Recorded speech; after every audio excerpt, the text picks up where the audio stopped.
بسم اللہ الرحمن الرحیم الحمد للہ رب العالمین والصلاة والسلام على سید الانبیاء والمرسلین وعلى آلہ واصحابہ اجمعین اما بعد قال اللہ تبارک وتعالی اعوذ باللہ من الشیطان الرجیم بسم اللہ الرحمن الرحیم ان عدة الشہور عند اللہ 12 شہرا فی کتاب اللہ یوم خلق السماوات والارض منها 4 حرم صدق اللہ العظیم۔ محترم حضرات، محرم کا مہینہ چل رہا ہے اور عاشورہ بھی اب آیا چاہتا ہے، تو اس لیے مناسب ہے کہ محرم کے تعلق سے اور عاشورہ کے تعلق سے کچھ گفتگو آپ حضرات کے سامنے کر لی جائے۔ جیسا کہ میں نے آپ حضرات کے سامنے ابھی قرآن کریم کی یہ آیت تلاوت کی ہے، اس کے اندر اللہ تعالیٰ ارشاد فرماتے ہیں کہ مہینوں کی تعداد اللہ تعالیٰ کے نزدیک وہ 12 ہے، اور یہ تعداد اور 12 مہینے متعین کرنا، یہ اللہ تعالیٰ نے اسی دن اس بات کا فیصلہ فرما دیا تھا جس دن اللہ تعالیٰ نے آسمانوں اور زمینوں کو پیدا فرمایا۔ اور ان 12 مہینوں میں سے 4 مہینے ایسے ہیں کہ جن کو اللہ تعالیٰ نے خصوصی فضیلت عطا فرمائی ہے۔ ویسے تو سارے مہینے، سارے دن اور سارے سال سب اللہ تعالیٰ ہی کے بنائے ہوئے ہیں اور اللہ تعالیٰ ہی کے ہیں، لیکن کچھ مہینوں کو، کچھ دنوں کو اللہ تعالیٰ نے اپنے لیے خاص قرار دے دیا ہے، اور یہ خاص قرار دینا ان مہینوں کی یا ان دنوں کی عظمت کی وجہ سے ہے۔ ایسے جیسا کہ اللہ تعالیٰ نے ارشاد فرمایا کہ ان 12 مہینوں میں سے 4 مہینے ایسے ہیں جو حرمت والے مہینے ہیں، انہی میں سے ایک مہینہ محرم کا مہینہ بھی ہے۔ محرم یہ عربی زبان کا لفظ ہے، اور محرم کے معنی آتے ہیں کہ جس کی حرمت مسلم ہو، جس کو حرمت والا قرار دیا گیا ہو۔ چونکہ ان مہینوں کے اندر اللہ تعالیٰ نے قتال کرنے کا اور برے کاموں سے رکنے کا حکم دیا ہے، تو اس وجہ سے ان مہینوں کو اشہر حرم کہا جاتا ہے۔ اور محرم کی اور اشہر حرم کی جو یہ فضیلت ہے، یہ امت مسلمہ کا خاصہ نہیں ہے اور امت مسلمہ کی خصوصیت نہیں ہے،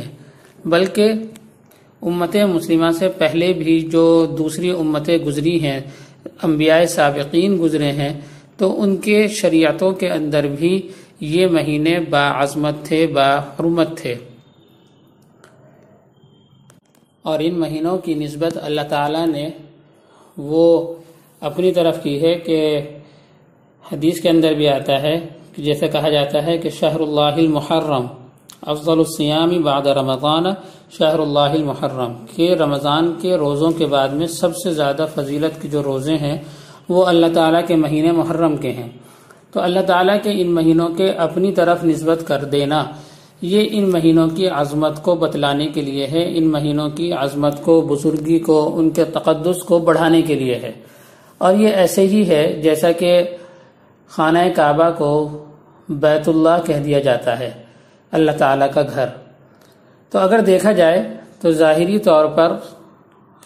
خانہ کعبہ کے اندر کوئی حسن و جمال نہیں ہے، ایک عمارت ہے جو کالے رنگ کی ہے، اور اس کے اوپر پلاسٹر بھی نہیں ہوا، ایک چوکور کمرہ بنا کے کھڑا کر دیا گیا، لیکن چونکہ اس کی نسبت اللہ تعالیٰ نے وہ اپنی طرف کر دی ہے، اس وجہ سے اس کے اندر جو حسن و جمال پیدا ہوا ہے وہ بڑی سے بڑی عمارت میں، بڑی سے بڑی بلڈنگ میں اور بڑے سے بڑے محل کے اندر وہ حسن و جمال انسان کو نظر نہیں آتا کہ اللہ تعالیٰ نے اس گھر کی نسبت اپنی طرف کر دی ہے تو اسی کے ساتھ ساتھ لوگوں کے دلوں میں اس کی عظمت کو، اس کی محبت کو بھی ڈال دیا،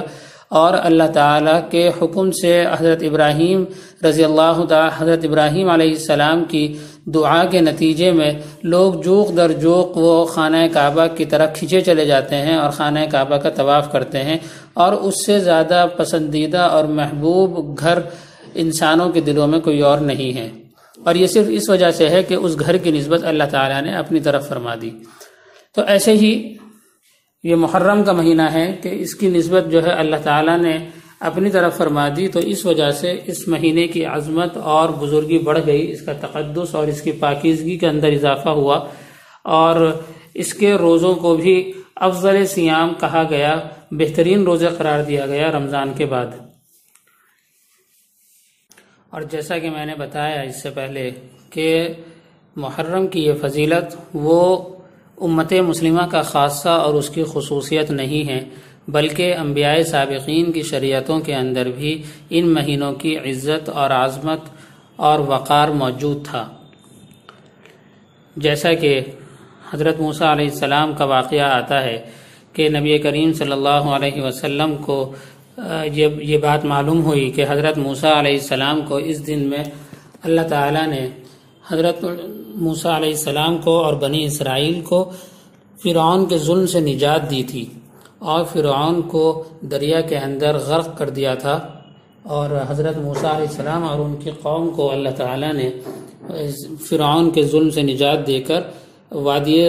تیہ وغیرہ کی طرف اور صحرائے سینا کی طرف ان لوگوں کو نکال دیا تھا۔ تو اللہ تعالیٰ نے اسی دن کے اندر ان لوگوں کو نجات دی تھی۔ تو اسی سے یہ شبہ بھی زائل ہو جاتا ہے جو آج کل کچھ لوگوں کے ذہن و دماغ کے اندر چل رہا ہے کہ محرم کی جو یہ فضیلت ہے اور عاشورہ کی جو فضیلت ہے وہ اس وجہ سے ہے کہ حضرت حسین رضی اللہ تعالی عنہ کو 10 محرم کو شہید کیا گیا تھا۔ تو حضرت حسین رضی اللہ تعالی عنہ کی شہادت کی وجہ سے اس مہینے کے اندر اور عاشورہ اور 10 محرم کے اندر فضیلت آئی ہے۔ حالانکہ یہ بات درست نہیں ہے اور یہ سوچنا غلط ہے، کیونکہ عاشورہ کا دن اور 10 محرم کی جو یہ فضیلت ہے وہ حضرت حسین رضی اللہ تعالی عنہ کی شہادت کی وجہ سے نہیں آئی، بلکہ یہ فضیلت یہ پہلے سے چلی آ رہی تھی۔ جیسا کہ نبی کریم صلی اللہ علیہ وسلم سے اس دن کی فضیلت منقول ہے کہ 10 محرم کے روزے کے بارے میں نبی کریم صلی اللہ علیہ وسلم نے ارشاد فرمایا کہ 10 تاریخ کا روزہ جو آدمی رکھتا ہے تو مجھے اللہ تعالیٰ سے اس بات کی امید ہے کہ وہ اس روزے کے ذریعے سے پچھلے 1 سال کے گناہوں کو معاف فرما دے گا۔ اور ظاہر سی بات ہے کہ نبی کریم صلی اللہ علیہ وسلم نے یہ بات ارشاد فرمائی ہے تو وہ آپ علیہ السلام نے اپنی زندگی میں اور اپنی حیات طیبہ کے اندر یہ بات ذکر فرمائی ہے، جبکہ حضرت حسین رضی اللہ تعالی عنہ چھوٹے بچے تھے۔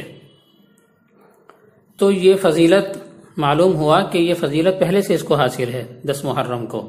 ایسے ہی حضرت موسیٰ علیہ السلام کا جو واقعہ میں نے ابھی بیان کیا کہ حضرت موسیٰ علیہ السلام کو اللہ تعالیٰ نے جو فرعون کے ظلم سے اور اس کی قوم سے نجات دی تو وہ بھی 10 محرم کی تھی، جس کے خوشی میں یہود روزہ رکھا کرتے تھے۔ تو یہ بھی ظاہر سی بات ہے کہ حضرت حسین رضی اللہ تعالیٰ عنہ کی شہادت سے پہلے کا واقعہ ہے، اور بلکہ بعض لوگوں نے تو کچھ اور باتیں بھی اس کے اندر ذکر کی ہیں، اگرچہ سند کے اعتبار سے وہ ان کی کوئی زیادہ خاص حیثیت نہیں ہے۔ جیسے کہ بعض لوگ یہ کہتے ہیں کہ 10 محرم کو ہی اللہ تعالیٰ نے حضرت آدم علیہ السلام کی توبہ کو قبول کر کے ان کو زمین پر اتارا، حضرت نوح علیہ السلام کی جو کشتی تھی وہ جودی پہاڑ پر وہ 10 محرم کو رکی، ایسے ہی حضرت ابراہیم علیہ السلام کو جو آگ سے بچایا گیا اور آگ سے نجات ملی تو وہ بھی 10 تاریخ کی ہے، 10 محرم کی ہے۔ تو یہ واقعات سند کے اعتبار سے اگرچہ کچھ زیادہ قوی نہیں ہیں، تو لہذا ان کو تو استدلال میں پیش کرنا درست نہیں ہے، لیکن حضرت موسیٰ علیہ السلام کا واقعہ یہ مستند ہے جو نبی کریم صلی اللہ علیہ وسلم نے جس کی توثیق بھی کی ہے اور اس کے بارے میں بتایا بھی ہے، اور اسی کے ساتھ ساتھ نبی کریم صلی اللہ علیہ وسلم نے خود بھی 10 محرم کی فضیلت کو بیان کیا ہے، اور یہ سب واقعات جو ہیں وہ حضرت حسین رضی اللہ تعالی عنہ کی شہادت سے پہلے کے ہیں۔ تو اس سے معلوم ہوا کہ 10 محرم کی جو فضیلت ہے، عاشورہ کی جو فضیلت ہے، وہ اس وجہ سے نہیں ہے کہ حضرت حسین رضی اللہ تعالی عنہ کو اس دن شہید کیا گیا،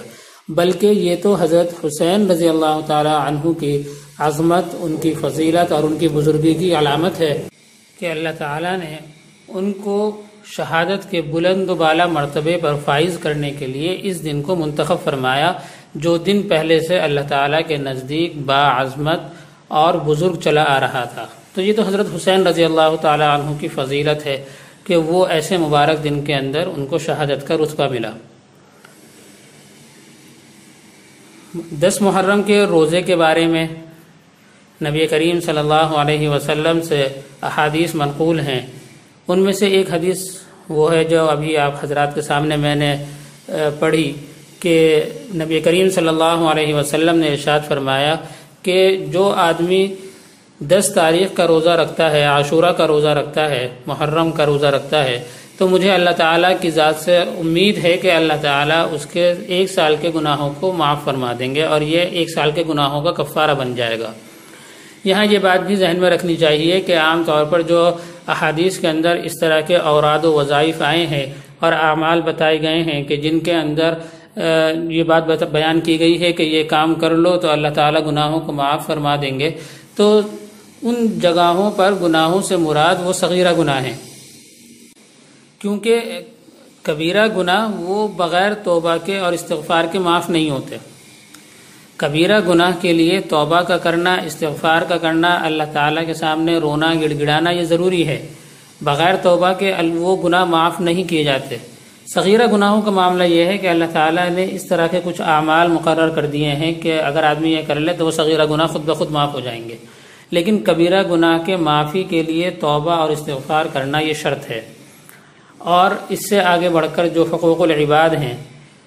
یہ تو کبیرہ گناہ تو حقوق اللہ میں شامل ہیں، اور حقوق العباد کے اندر جو چیزیں شامل ہیں، اور اگر کسی آدمی نے کسی بندے کے حق کو اس کے اوپر قبضہ کر رکھا ہے، بندے کا حق چھپا رکھا ہے، اس کا حق نہیں دیتا، تو اس صورت میں حقوق العباد جو ہیں وہ صرف توبہ کرنے سے بھی معاف نہیں ہوں گے، بلکہ ان کے معافی کے لیے شرط یہ ہے کہ یا تو اس آدمی کو اس کا حق جو حقدار ہے اس کو اس کا حق ادا کر دیا جائے، یا پھر وہ حقدار اپنی خوش دلی سے اپنے حق سے دستبردار ہو جائے اور اپنے حق کو معاف کر دے، اور ساتھ ساتھ خوش دلی بھی ہو۔ ایسا نہ ہو کہ مجبوری میں کسی زبردستی کی وجہ سے وہ اپنے حق کو معاف کرے اور دل اس کے اوپر مطمئن نہیں ہے۔ خوش دلی سے اگر کوئی آدمی، کوئی حقدار اپنے حق کو معاف کر دے تو اسی صورت میں یہ معاف ہو سکتا ہے، یا پھر اس کی صورت یہ ہے کہ اس کے حق ادا کر دے۔ تو معلوم ہوا کہ جہاں یہاں پر یہ بات کہی گئی ہے کہ صغیرہ گناہوں کا کفارہ ہوگا، وہ 1 سال کے جو گناہ معاف ہوں گے، وہ کبیرہ اور حقوق العباد اس کے اندر شامل نہیں ہیں۔ ایسے ہی ایک حدیث کے اندر یہ بات معلوم ہوتی ہے کہ نبی کریم صلی اللہ علیہ وسلم جب مدینہ طیبہ کے اندر تشریف لائے تو تشریف لانے کے بعد میں انہوں نے دیکھا کہ یہود 10 تاریخ کا 10 محرم کا روزہ رکھ رہے ہیں۔ تو نبی کریم صلی اللہ علیہ وسلم نے یہود سے معلوم کیا کہ تم لوگ اس دن کا روزہ کیوں رکھتے ہو؟ تو یہود نے کہا کہ اس دن اللہ تعالیٰ نے حضرت موسیٰ علیہ السلام کو فرعون اور اس کی قوم کے ظلم سے نجات دی تھی، اور اس کی خوشی میں حضرت موسیٰ علیہ السلام نے روزہ رکھا تھا، تو ہم بھی اس دن کی یاد میں اور ان کے فرعون کے ظلم سے بچ جانے کی خوشی میں ہم لوگ بھی روزہ رکھتے ہیں۔ تو نبی کریم صلی اللہ علیہ وسلم نے ارشاد فرمایا کہ ہم تو حضرت موسیٰ علیہ السلام کے تم سے زیادہ حقدار ہیں، یعنی حضرت موسیٰ علیہ السلام بھی نبی اور رسول تھے اور میں بھی نبی اور رسول ہوں، تو میں ان کا زیادہ حقدار ہوں بنسبت تمہارے، تو لہذا ہم لوگ بھی روزہ رکھیں گے۔ تو پھر نبی کریم صلی اللہ علیہ وسلم نے صحابہ کرام کو اور مسلمانوں کو حکم دیا، اور یہ عاشورہ کا روزہ رکھا جانے لگا۔ پھر بعد میں اللہ تعالیٰ نے اس کو فرض بھی قرار دے دیا تھا، جب تک کہ رمضان کے روزوں کو فرض قرار نہیں دیا گیا۔ پھر جب رمضان کے روزوں کو فرض قرار دے دیا گیا تو پھر عاشورہ کی فرضیت ختم ہو گئی، لیکن اس کی سنیت اور اس کا استحباب ابھی بھی باقی ہے کہ جو آدمی اس کا روزہ رکھے گا تو اس کو اس کا ثواب ملے گا۔ اور اسی کے ساتھ ساتھ نبی کریم صلی اللہ علیہ وسلم نے ایک بات یہ بھی ارشاد فرمائی تھی کہ اگر ہم بعد میں نبی کریم صلی اللہ علیہ وسلم کی توجہ اس بات کی طرف مبذول کرائی گئی کہ یہود 10 تاریخ کا روزہ رکھتے ہیں اور ہم لوگ بھی 10 تاریخ کا روزہ رکھتے ہیں، حالانکہ آپ نے ہمیں حکم دیا تھا کہ ہم یہود اور نصارہ کی مخالفت کیا کریں ان کے کاموں میں۔ تو نبی کریم صلی اللہ علیہ وسلم نے اس کے بعد ارشاد فرمایا کہ ہم ان کی مخالفت کریں گے اور آنے والے سال کے اندر ہم ایک دن پہلے کا روزہ رکھیں گے، یعنی 9 اور 10 تاریخ کا۔ لیکن اس سے پہلے ہی نبی کریم صلی اللہ علیہ وسلم اس دنیا سے تشریف لے گئے، آپ علیہ السلام کا وصال ہو گیا اور آپ علیہ السلام اس کے اوپر عمل نہیں فرما پائے۔ تو اسی وجہ سے علماء کرام نے لکھا ہے کہ عاشورہ کے روزے کی کئی صورتیں ہیں۔ سب سے افضل صورت تو یہ ہے کہ 9 اور 10 ان 2 تاریخوں کا روزہ رکھا جائے، اور اگر 9 تاریخ کا روزہ نہیں رکھ پایا تو پھر 10 اور 11 کا روزہ رکھا جائے، کیونکہ نبی کریم صلی اللہ علیہ وسلم نے ایک روایت یہ بھی منقول ہے کہ آپ علیہ السلام نے فرمایا کہ عاشورہ کے روزے کے ساتھ ایک دن پہلے یا ایک دن بعد کا روزہ ملا لیا کرو۔ تو اس لیے علماء نے لکھا ہے کہ 10 کے ساتھ میں 11 کا بھی روزہ رکھا جا سکتا ہے۔ تیسری صورت یہ ہے کہ تینوں دن کے روزے رکھے جائیں، یعنی 9 تاریخ کا، 10 تاریخ کا اور 11 تاریخ کا، کیونکہ ایک روایت میں یہ بھی آتا ہے کہ نبی کریم صلی اللہ علیہ وسلم نے ارشاد فرمایا کہ عاشورہ سے ایک دن پہلے اور ایک دن بعد کا روزہ رکھو عاشورہ کے ساتھ میں۔ اور چوتھی صورت یہ ہے کہ صرف 10 تاریخ کا روزہ رکھ لیا جائے، اگرچہ یہ درجے کے اعتبار سے سب سے کم ہے، لیکن اگر کوئی آدمی 9 تاریخ کا روزہ رکھنے کی طاقت نہیں رکھتا اور 11 تاریخ کا بھی روزہ رکھنے کی طاقت نہیں رکھتا تو پھر اس کے لیے کہا جائے گا کہ وہ کم سے کم 10 تاریخ کا روزہ تو رکھ ہی لے۔ تو یہ کچھ باتیں تھیں جو